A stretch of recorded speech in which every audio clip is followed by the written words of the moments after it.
Well, gathering up my panels I did, pieces for the artwork. We're down at the kickoff party, be auctioned off. Do a lot of guitars, so I had these two necks laying around, so I figured I'd do them up. All up in top here, all LEDs in the tuners. On both of them there, all done by USB. You all have switches on the back that turns them on and off. And over this one here, got the USB, got the switches right there, turn them on and off. These look really cool at night. They're great for night lights, actually. And of course, got the classic rock and roll pinstriping. And in the paint, we got the sparkles, man, to make them shiny, look cool.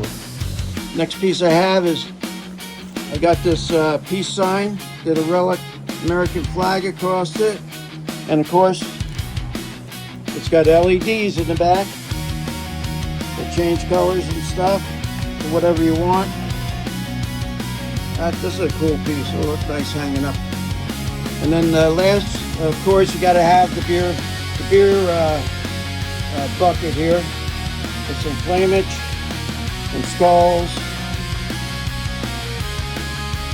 all done up, all waterproofed and all. So these will be down at the show tonight. Everything benefits the Nevada Child Cancer Foundation, so come on down, help out those poor kids.